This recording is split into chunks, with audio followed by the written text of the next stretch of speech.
WOUB.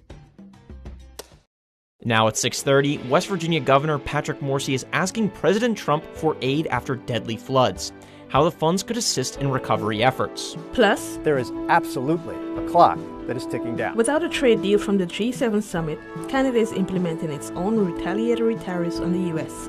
With time running out before Trump's pause on his own tariffs expires, what this means for the steel industry in the U.S. And an appeals court sides with the Trump administration on the use of the National Guard in Los Angeles to address immigration protests. The court systems are not with us right now. As the legal battle continues, what Los Angeles officials are saying about their next steps. Newswatch starts right now.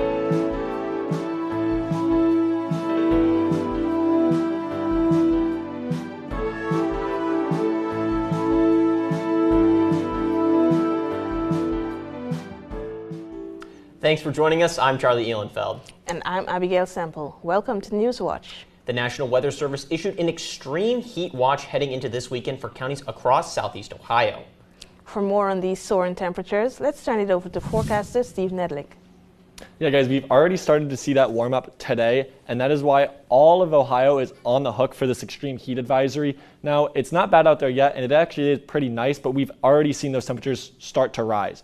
Now, a big reason for that is this high pressure system that's going to set up over us and not really move over the next few days. So that's going to be what's causing all these warmer temperatures. Now, again, looking out over southern Ohio, we're still pretty pleasant right now. 79, 77 in Lancaster. Unless you're in Bell Fountain, it's 0 degrees, so you might need a coat and a jacket for that one. But everywhere else, pretty pleasant right now. Looking into tonight, it's going to be an overnight low of 64. So again, if you have any evening plans tonight, they should be on as scheduled. It'll be a pretty nice night. But tomorrow is where we start to see these temperatures creep up into the mid-90s. And with that humidity starting to pull into our area, the real feel is going to be even higher. So that mostly sunny skies is going to feel a lot warmer than 93. But we'll talk about how these temperatures rise heading into the weekend. Thanks, Steve. West Virginia Governor Patrick Morsi is asking President Trump for aid to help those affected by the floods. Morsi requested a major disaster declaration and emergency declaration in Ohio and Marion counties. If granted, the Federal Emergency Management Agency can provide financial aid to homeowners, renters, local governments, and state agencies. After last weekend's floods, 8 people have died in Ohio County, with 1 person still missing. Search efforts are ongoing. The Trimble Local School District is considering an income tax levy for the district's financial recovery. The suggestion came from Superintendent John Hurd at Wednesday's board meeting as the district faces a projected $11 million deficit by 2029. Hurd said an income tax levy, rather than a property tax, is the district's best option. The proposed levy could generate up to $860,000 for Trimble. The district has already cut 41 positions and is trying to avoid more. The Financial Planning Commission for Trimble will meet next Wednesday, June 25th. Residents of the Plains are concerned about the approval of multiple affordable housing developments being built in the middle of town. Newswatch reporter Noah Cavan has more. Todd Atchison is a property manager in the Plains. He's one of many with concerns about the planned low-income housing tax credit, or LIHTC, housing projects coming to the Plains. These developments are way out of scale in terms of this existing East 1st Street neighborhood. The Lofts on First will be a 3-story apartment building with 51 units of affordable housing. Atchison says this development is great in principle, but the execution of the project does not match the feelings of the community. It's great to have affordable housing for the community, but it's not great to have developments come in that dominate the neighborhood.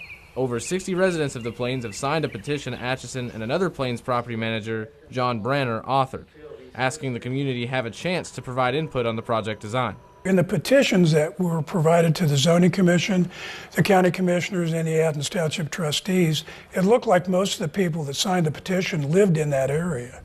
So, I mean, that's reflective of it is supported in that area. Atchison says that developers should take notes from the First Street Village, a LIHTC development just down the road from where the Lofts on First will be constructed. Oh, and yeah, take a look at First Street Village. This looks pretty nice, and but that's not what we're seeing. Reporting for Newswatch, I'm Noah Cavan in the Plains. An army of volunteers is starting to build a new Habitat for Humanity houses in Nelsonville. Habitat is partnering with Woods Work, a high school youth ministry housed at Woods Memorial Presbyterian Church based out of Maryland. Woods Work is bringing over 100 students to Nelsonville to build 3 new houses. Habitat is also partnering with the Survivors Advocacy Outreach Program as well as Athens Land Bank. So many kids come out and help, and it's wonderful. It gives me hope for the new generation that's willing to work to help. Construction of the new homes is scheduled to be done on June 26th. Former Noble County Commissioner Ty Moore will fill Don Jones's seat in the Ohio House. Moore will represent Ohio's 95th House District, which includes Harrison, Morgan, and Noble counties, and parts of Athens, Belmont, and Guernsey counties. Former Representative Jones stepped down earlier this month after the Trump administration appointed him to serve as the state executive director for the USDA in Ohio. Moore was sworn in Wednesday. Republican Congressman Max Miller says he was run off the road on his way to work in Ohio. He posted a video on social media describing what he called blatant anti-Semitic violence. Miller, who represents Ohio's 7th congressional district, says the driver laid on his horn and ran him off the road when he couldn't get his attention to show him a Palestinian flag. Miller added the man called for death to Israel and his family.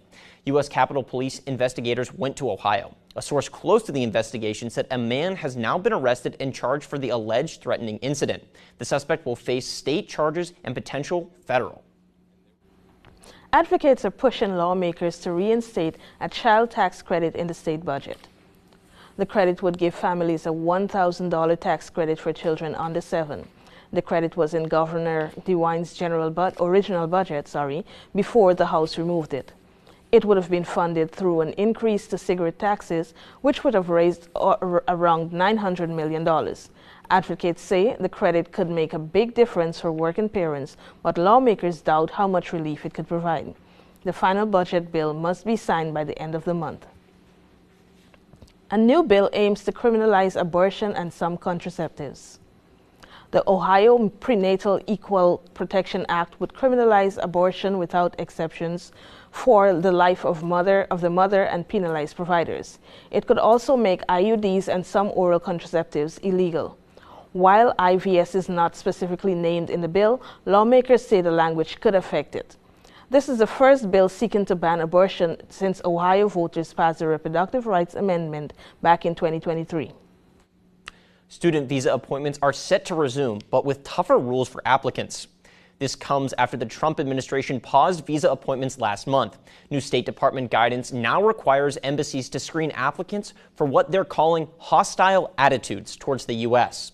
This will include a full review of their online presence, including search histories and social media activity. Officials say they're looking for views in support of terrorism, anti-Semitic content, or signs of an applicant might undermine national security. The new guidance applies to both new and returning applicants.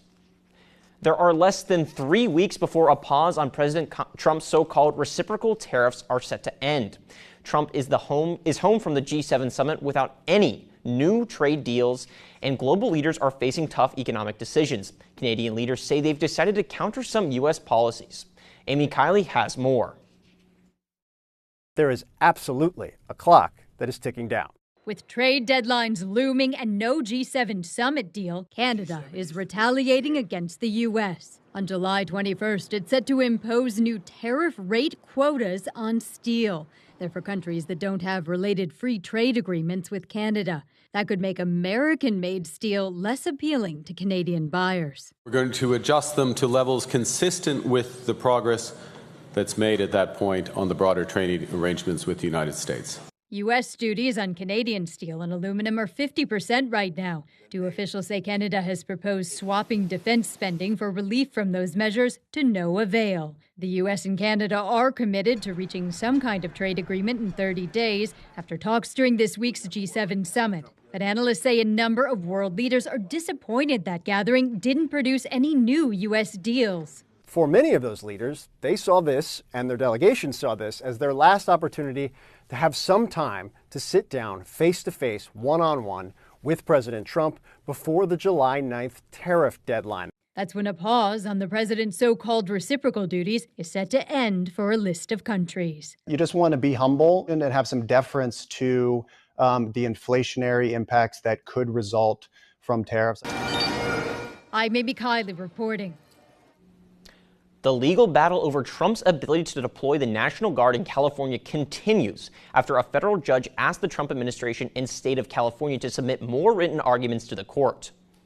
This comes after yesterday's appeal court ruling that determined that Trump likely lawfully exercised his authority under federal law. The president on social media called the ruling a big win, while Los Angeles officials say they hope the court will side with them as the case continues. I think hope folks will recognize that this is what's happening in Los Angeles is the federal government trying to take away our city's sovereignty. And so we hope folks can see past that in the future.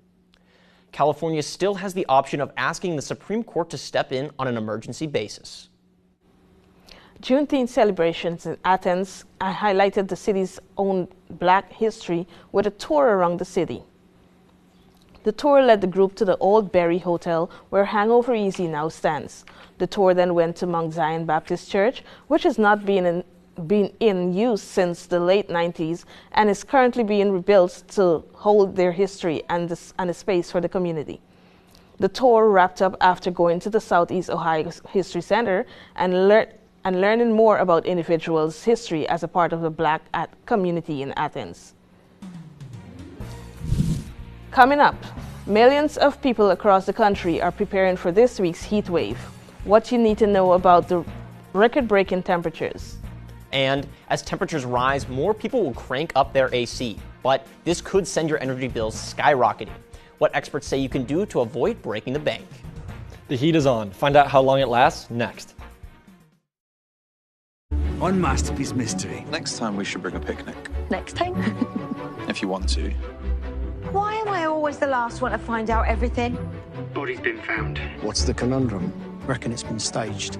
Science is built on verifiable data. Evidence leads theory. And you think that what the church has made you into, that's true to who you really are? Grantchester on Masterpiece Mystery. Sunday at 9 on WOUB. You only live once, but if you do it right, once is enough. This is our chance to prove ourselves. Here's to possibilities. Well, then we best get started.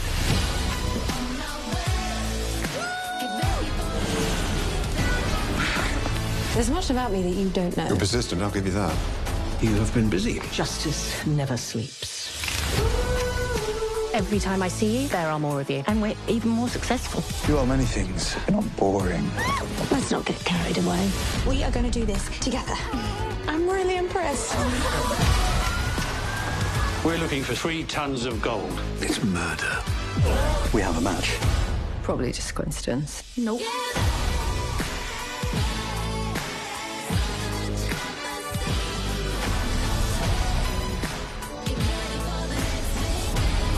There's never a dull moment. When my parents left us their home, we weren't sure what to do with the property. Do you have land, residential, or commercial property you're not using? Donate it and support our station. You may even qualify for a sizable tax deduction. It feels good to be able to give back, and they would have loved that too. Your real estate donation can make a real impact. Call us toll-free or visit us online.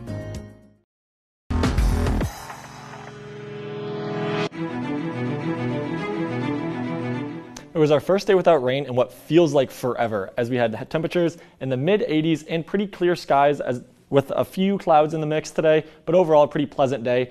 But that seems like it's going to be the last pleasant day we're going to have for a while. It's due to this high pressure system that's just going to sit in our area and kind of just drop anchor. It's not going to move much, and so it's not going to allow any clouds into our area, any cool air. It's just going to start heating up over the next few days. Now again, no clouds are going to be allowed to move in. We had those few push out over the past few hours, and that's pretty much going to be it as we head into the weekend and the start of next week. Now, with these clouds really not being here, we've gotten a lot of surface heating, a lot of that sun beating down on our area, and now that's just going to continue as we head into the weekend. And so we already see mid-80s, so it's pretty nice out there because we haven't had the humidity yet, but that's where it's going to change. Already in Kansas City, they've gotten a ton of humidity pulled up from the south. Us, not so much, but that's why they have the excessive heat warning. Well, we just have the watch so far, but that's going to transition over the next few days. Now, looking into tonight, again, pretty nice night. If you have any plans tonight, they should go on, no questions asked. Overnight low of 64, so pretty nice night to do anything you want. Tomorrow is where it starts to heat up a little bit. We get a 93 and we start to get a little bit more pull from that humidity down south. Again, mostly sunny skies. So if you have any outside plans tomorrow, make sure you cake on that sunscreen and wear a lot of breathable clothing because it could get pretty hot out there. Now again, talking about this high pressure, it's just going to turn into a heat dome is what they've all been saying. But the thing that we really need to focus on in terms of the humidity is the clockwise rotation we get around this humidity, around this high pressure down here.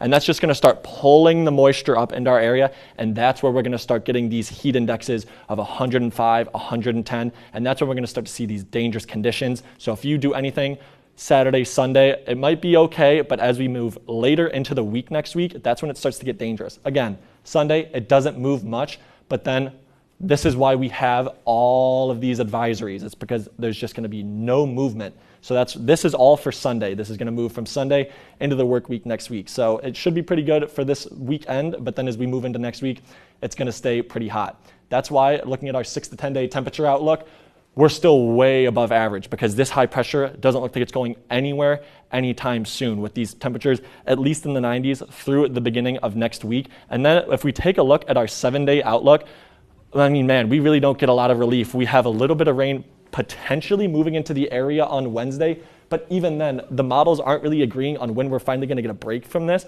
So if you have any plans or if you work outside, make sure you take frequent breaks.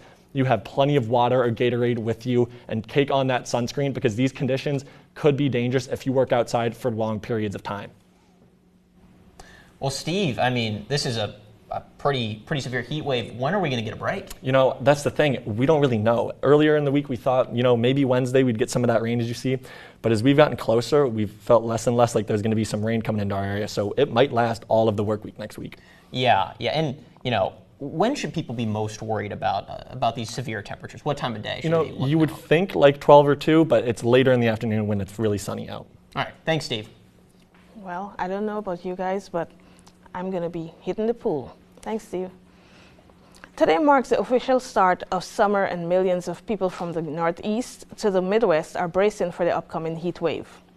Temperatures are expected to soar in the mid to low 90s, but it will feel hotter with the heat index in the triple digits. More than 250 daily temperature records could be broken on Monday and Tuesday. Weather officials warn those experiencing potentially record-breaking temperatures will see little relief at night. When you factor in the humidity, which is going to stay the same through this whole heat wave, the heat index, what it feels like, is going to feel like it's greater than 80 degrees through the whole heat wave for more than 72 hours.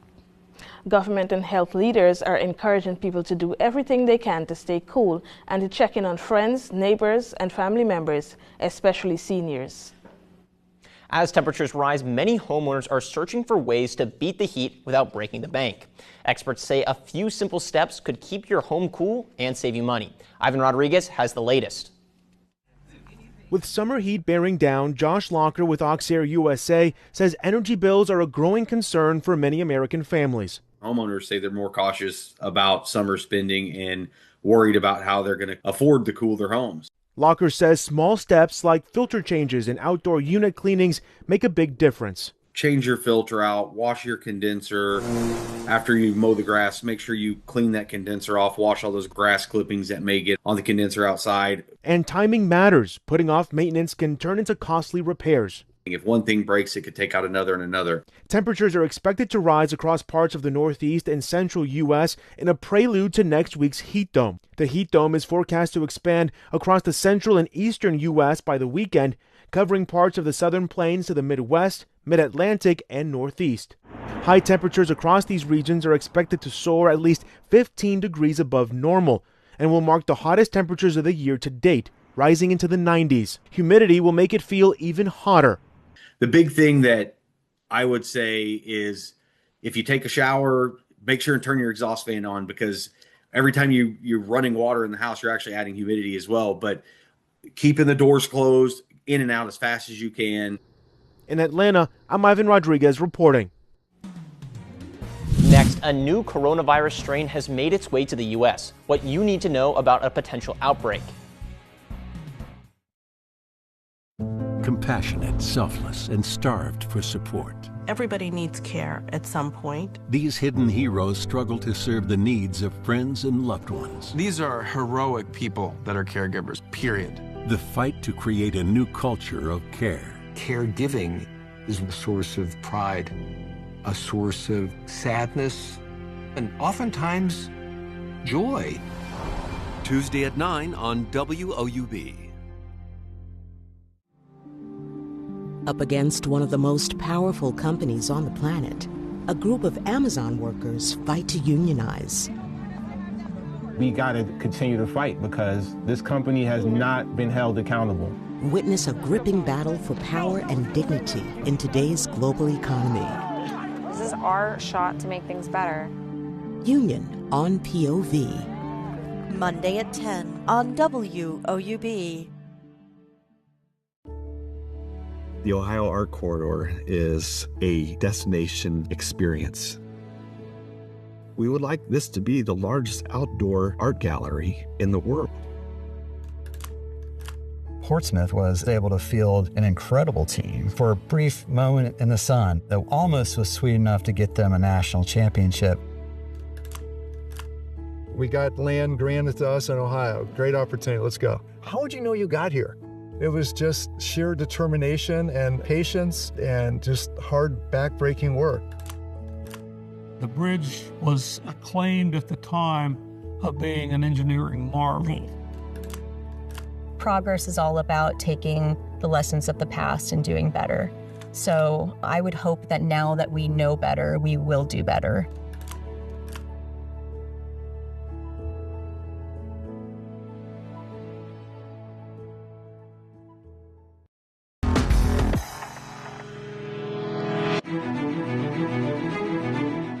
The National Institutes of Health will be funding studies examining the long-term health ramifications of the 2023 train derailment in East Palestine. The derailment sent more than 1 million pounds of hazardous chemicals into the soil, water, and air. The NIH will award up to $10 million over the next 5 years for 1 to 3 projects. The agency says the projects will focus on tracking the community's health conditions. Vice President J.D. Vance pushed for the funding. He was a senator from Ohio at the time of the incident. The deadline to apply for a grant is July 21st. Tens of millions of customers' data is at risk after another hacking incident targeted the insurance industry and a string of cyber attacks. Aflac confirmed today that its system was breached by cyber criminals last week. This breach follows cyber break-ins earlier this month of Philadelphia insurance companies and Erie Insurance. Sources close to the investigation say it appears all 3 of these hacks were done by a group called Scattered Spider. Aflac says it was able to stop its breach within a few hours, but can't yet confirm how much customer information has been stolen. Social Security numbers and health data is potentially at risk. A new coronavirus variant has arrived in the United States. The variant, NB181, also called Nimbus, is a descendant of the Omicron strain. It's been identified as the cause of the COVID-19 resurgence in China and several other Asian countries. Experts in Europe are predicting a possible increase in cases there, and it's possible a summer wave could also happen in the U.S. The CDC says Nimbus represented about 1/3 of the new COVID-19 cases as of June 7th. That's a significant jump from just a month earlier when the new variant represented just 5% of new cases. With school being out for the summer, kids are spending more time at home and hanging out with friends. But the CDC says accidental shootings remain a leading cause for death for children and teens in the U.S. Experts say asking about firearms and whether they're secured before your child goes over to another person's home can save their life, but it isn't easy. Mandy Gaither has more on how to have these difficult conversations.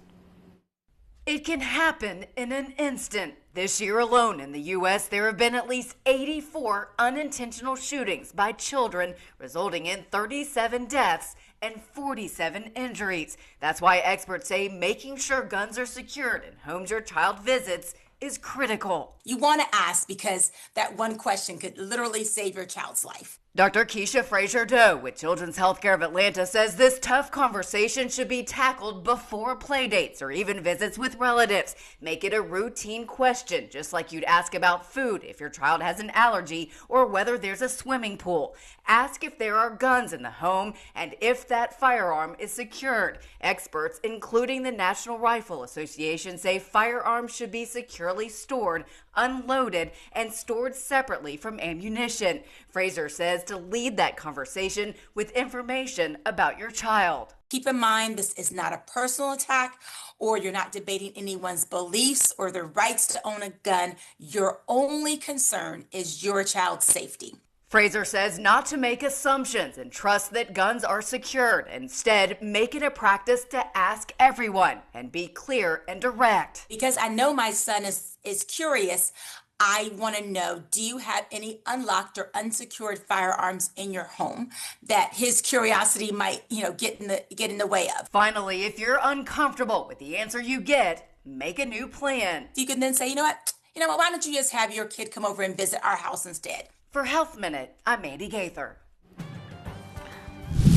Still ahead, how one beachside town in Maine created a unique space for local dogs. And the winner is, at 17, Janician. Grammy-winning singer-songwriter Janician was a child when she began her illustrious career back in the 60s, when people never spoke about social problems. But Janice spoke out, sang out, and even came out. A symbol of social change. And now she tells her own story. Look for Janician on American Masters. Tonight at 9 on WOUB.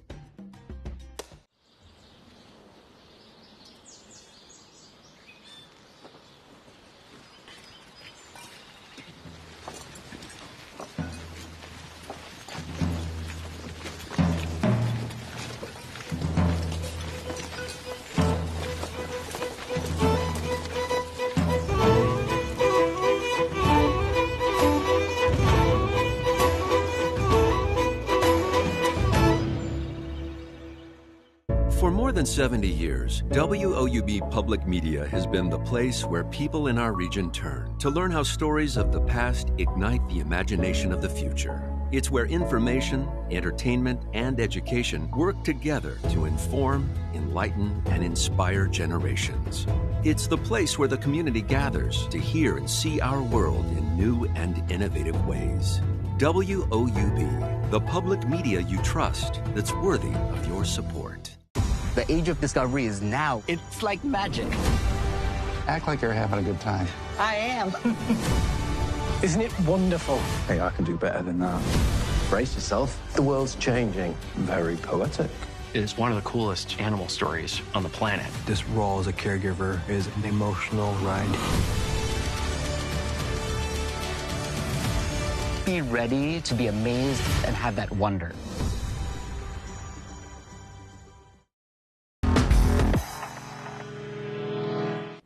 A beach in Maine has debuted a new feature for four-legged visitors, a dog library stocked with sticks and balls.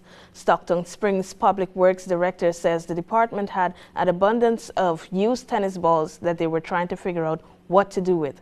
That's when he got the idea for the dog library. It's been getting a lot of love from pet owners on social media. The town hopes dog owners and their furry friends leave happy after a visit to the library at the beach. Well, guys, if you have a dog, make sure they don't spend too much time outside this weekend or the beginning of next week, and make sure they have plenty of water, because we're going to be in the mid to upper 90s for the majority of the next 7 days. I mean, 96, 98, 98 on Tuesday, and that's not even taking into account the humidity we're going to be seeing with heat indexes well into the triple digits. So make sure you be careful and wear plenty of sunscreen and flowy clothing, as this next week could get pretty hot. Thanks for watching us tonight. I'm Charlie Eulenfeld. And I'm Abigail Semple. Have a good night.